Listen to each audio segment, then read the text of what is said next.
Sejam bem-vindas ao primeiro módulo Discipulado Mulheres Profundas. Nesse primeiro módulo, nós vamos trabalhar o tema identidade. Precisamos voltar para a origem e não tem como a gente entender o caminho, o percurso, e não tem como a gente entender sobre destino se eu não entender sobre ponto de partida, se eu não entender sobre a missão que eu carrego e sobre o propósito que o Senhor me entregou. Então a gente vai começar pelo início. A gente vai começar bem tranquila, a gente vai começar sem pressa. E não é sobre ter pressa, mas é sobre receber de forma pontual aquilo que Deus tem para nós. Então a gente vai bem devagarinho. O que importa é que nós alcançaremos o mesmo nível em Deus. Talvez eu tenha mulheres aqui que tenham mais intimidade, umas que estão começando agora. Isso não importa como você está agora, sabe? O importante é saber quem você é em Deus e principalmente o que nós vamos nos tornar. É sobre isso. Muitas de nós, se eu perguntar para você quais são as suas debilidades, aquilo que te paralisa, cada uma vai ter um ponto específico. Algumas pessoas é o medo, algumas pessoas é a crítica, muitas pessoas é porque não conseguem entender a Bíblia, muitas pessoas é em virtude daquilo que viveu. Nesse momento, eu quero que você pegue essa folha, essa caneta que está com você, porque você tem que vir para o discipulado com papel e caneta, tá? Eu quero um caderninho lindo do discipulado e eu quero ver, vou pedir para vocês levarem quando a gente se encontrar. Eu quero que você anote, você precisa começar a aprender a dar nomes, sabe?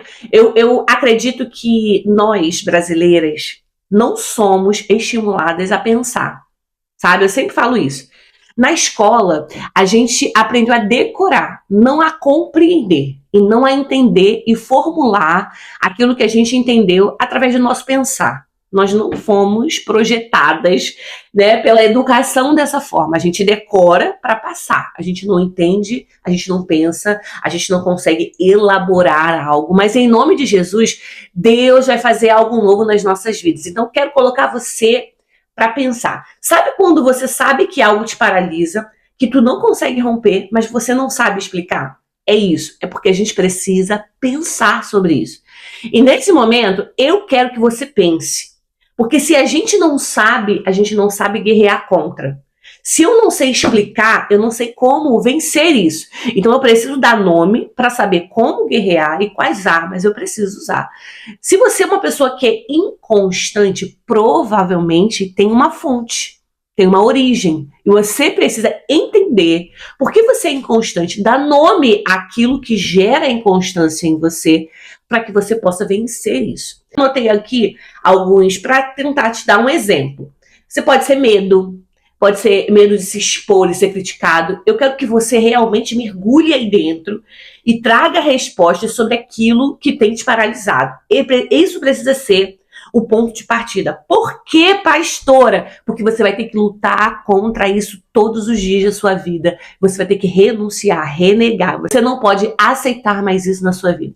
Então, primeira coisa que você vai aprender nesse discipulado, a gente precisa começar a dar nome para as nossas dificuldades, para as nossas limitações, para os nossos pecados. A gente precisa dar nomes àquilo que realmente nos afasta de Deus. Vamos começar a dar nomes àquilo que te atrapalha na tua vida espiritual e que te impede de realmente viver coisas novas em Deus.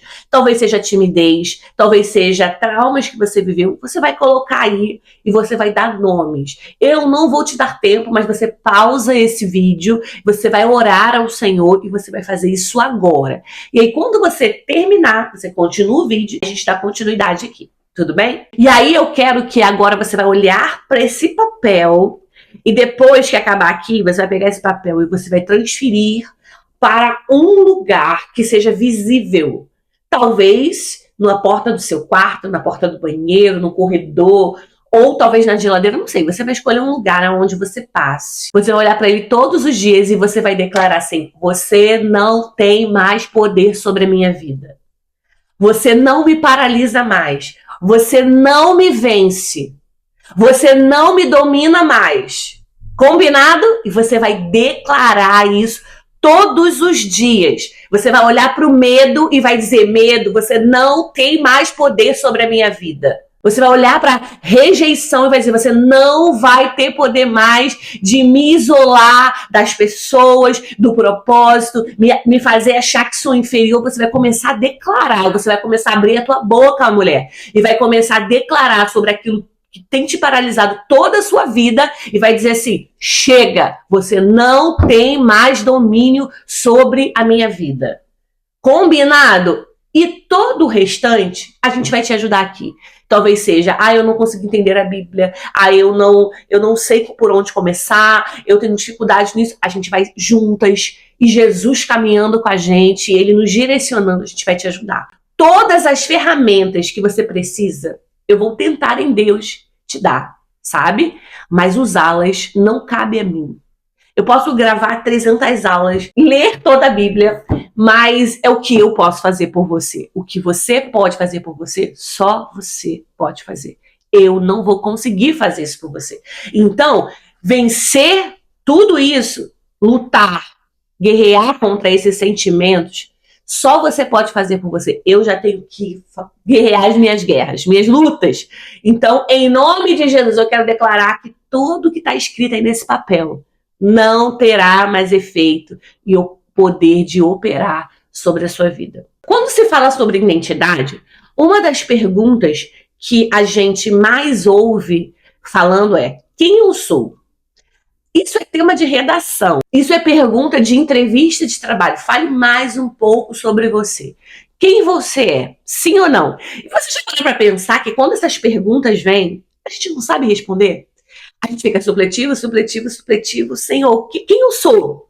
A gente só sabe dizer o meu nome, minha idade, com quem eu sou casada, minha cor preferida, que eu mais gosto de comer, e isso quando a gente consegue responder. Mas a grande verdade, a gente fala sobre tudo, sobre todos, a gente consegue fazer análises críticas sobre as pessoas, segundo a nossa visão e a nossa verdade, claro, que o que a gente pensa não quer dizer que seja realmente uma verdade daquilo que a gente pensa sobre o outro, sobre as coisas.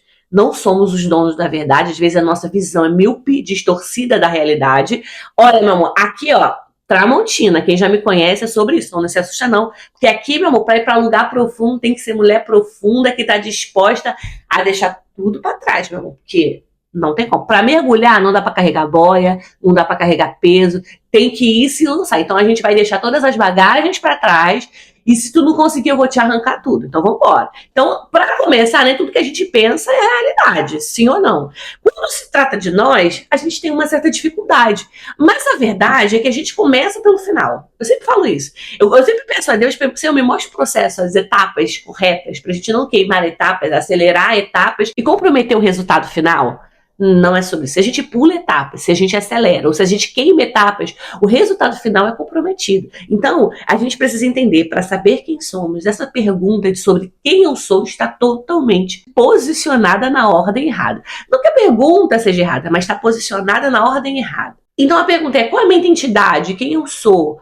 Qual é o meu propósito? Qual é o meu chamado? Para aquilo que eu fui chamada? Eu já vivi muito isso, de queimar na minha mente, de falar, Senhor, eu não tenho habilidade para nada, eu não tenho aptidão para nada, Senhor, eu não me vejo em nenhum chamado, Senhor, eu não vejo nada, quem eu sou, o que eu tenho de útil para ser usado na tua obra, na minha família, no meu casamento. E a verdade é que as perguntas estão invertidas. A grande verdade, mulher, que você precisa começar a perguntar é: quem é Deus? A gente precisa começar a perguntar sobre quem é o Criador. Quem é o arquiteto que me projetou e que colocou dentro de mim um propósito?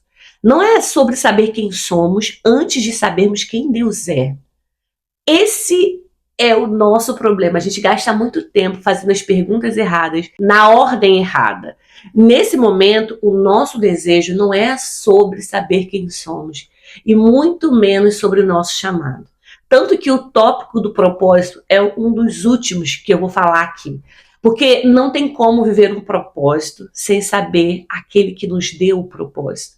Precisamos entender quem é esse Deus, conhecer o coração dele, saber qual é a intenção dele e realmente ter um relacionamento com ele para executar aquilo que ele quer. E não pegar e fazer da nossa forma, do nosso jeito, ou comprometer a missão que o Senhor nos entregou. E aí a gente vai para a Bíblia, que é um lugar onde a gente consegue conhecer ao Senhor, e a gente quer ler com as nossas emoções. Então, se eu estou chateada, eu vou ler a Bíblia e eu vou ler com a emoção que eu estou agora, com a raiva, com a tristeza. E aí eu vou me ver na Bíblia, ao contrário de vê-lo. Vocês estão conseguindo compreender o que eu estou dizendo? Então, não é para a gente vir para a Bíblia a fim de conhecer ao Senhor com as nossas emoções, mas sim com o entendimento. Independente do que tu pensa, do que tu sente, a Bíblia não é sobre ter respostas e respaldo para o que tu está sentindo e nem para as atitudes que tu quer tomar. Mas a Bíblia é um lugar de revelação da pessoa de Cristo Jesus.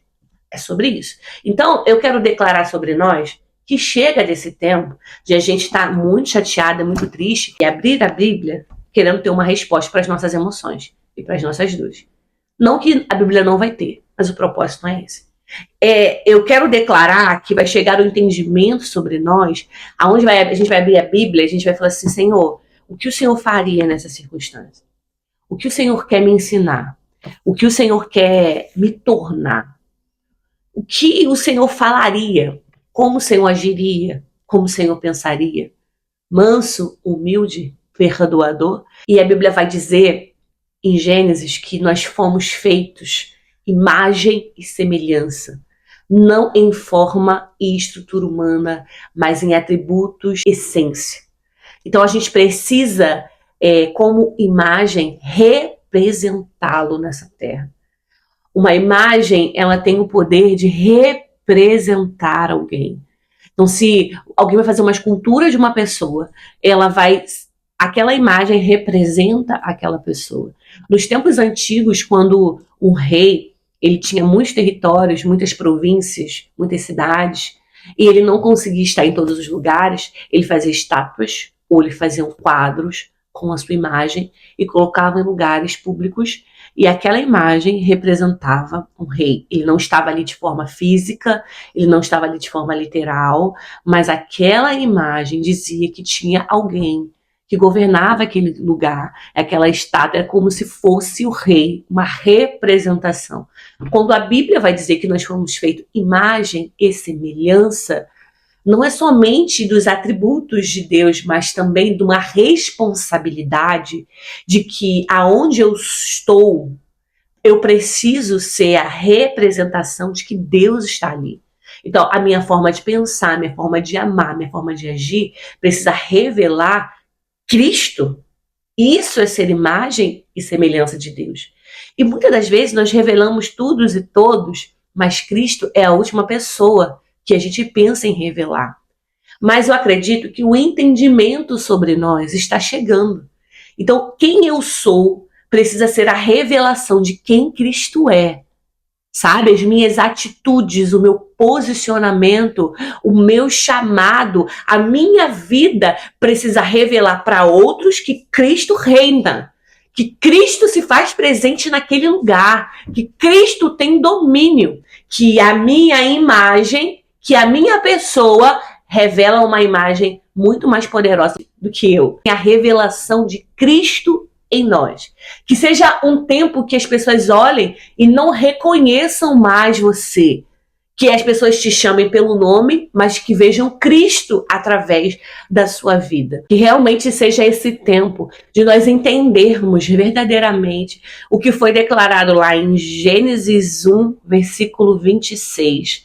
E disse Deus, façamos uma obra que foi feita em conjunto pela família de Deus.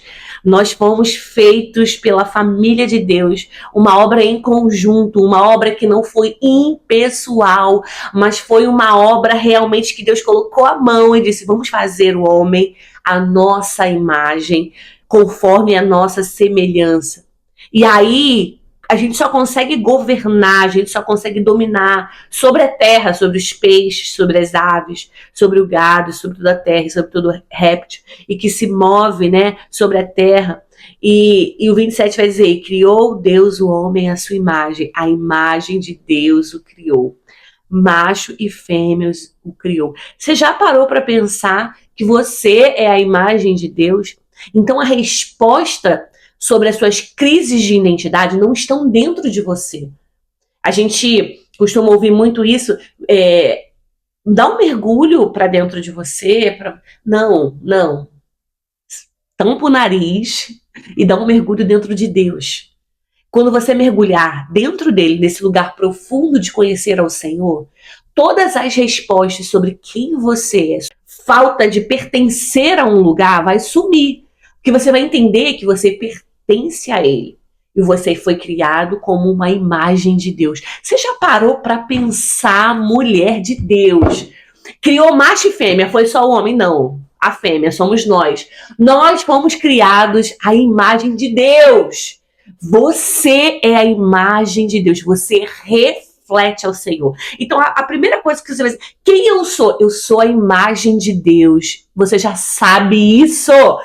Quem você é? Para que eu fui chamado? Eu fui chamado para revelar e para reproduzir e para representar um Deus. Então você não vai para o seu trabalho no seu nome, você não cuida dos seus filhos no seu nome, você não vai limpar a igreja no seu nome, você não fala com seus vizinhos no seu nome, não. Você não vai ao supermercado e trata o atendente do seu jeito, não. Você é a imagem de um Deus, se comporta, fala, pensa, age, ama conforme Deus, porque você foi chamada para representá-lo. Nem sei, Deus, o que o Senhor vai fazer nesses dias, nesses meses aqui conosco, mas só o entendimento de que você é a imagem de Deus e que você foi chamado para representá-lo, isso já precisa virar uma chave. Você precisa entender que antes de você tomar qualquer atitude, será que eu realmente estou representando bem o meu Deus? Será que as pessoas vão achar que Deus é isso porque eu sou isso? Sabe? Então, bora caminhar nessa direção de realmente representarmos ao Senhor de forma fiel e de que as pessoas possam ver em nós a imagem de Cristo. E eu te aguardo na próxima aula. Fiquem com Deus.